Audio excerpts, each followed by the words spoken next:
Assalamualaikum warahmatullahi wabarakatuh. Izin memperkenalkan diri. Perkenalkan, nama saya Mary Putri Cahyani, NPM 2341138 dari kelas manajemen 23B Universitas Teknokrat Indonesia.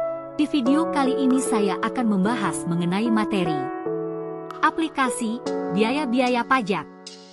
Pajak merupakan salah satu sumber pendapatan negara yang diperoleh dari warga negara dan perusahaan yang beroperasi di suatu negara. Biaya pajak merujuk pada jumlah yang harus dibayarkan oleh individu atau perusahaan kepada pemerintah sebagai kewajiban pajak. Dalam konteks ini, kita akan menjelaskan secara lengkap dan jelas tentang aplikasi biaya pajak. Pertama, ada beberapa jenis pajak yang dikenakan oleh pemerintah. Salah satunya adalah pajak penghasilan yang dikenakan pada pendapatan individu dan perusahaan.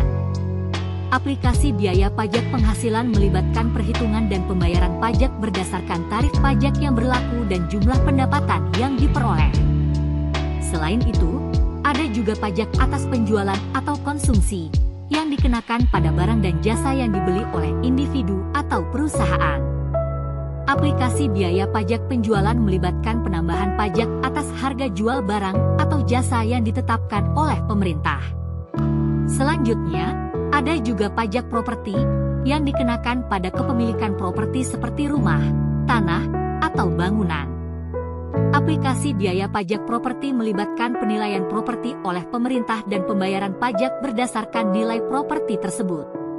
Selain itu, ada juga pajak atas warisan atau hadiah yang dikenakan pada transfer aset atau harta benda dari satu individu ke individu lainnya.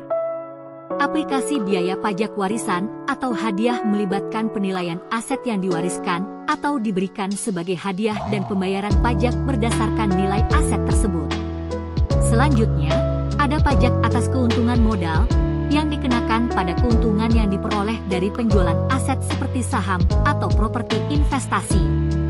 Aplikasi biaya pajak keuntungan modal melibatkan perhitungan dan pembayaran pajak atas keuntungan yang diperoleh dari penjualan aset tersebut. Terakhir, ada juga pajak atas transaksi keuangan yang dikenakan pada transaksi keuangan seperti transfer uang antar bank atau pembelian saham. Aplikasi biaya pajak transaksi keuangan melibatkan penambahan pajak atas transaksi keuangan yang dilakukan oleh individu atau perusahaan. Secara keseluruhan, aplikasi biaya pajak melibatkan perhitungan, penilaian, dan pembayaran pajak berdasarkan jenis pajak yang dikenakan oleh pemerintah. Hal ini penting untuk dipahami oleh individu dan perusahaan agar dapat mematuhi kewajiban pajak dan mengelola biaya pajak secara efisien. Sekian penjelasan dari saya, semoga apa yang saya jelaskan tadi dapat bermanfaat bagi banyak orang. Saya ucapkan wassalamualaikum warahmatullahi wabarakatuh.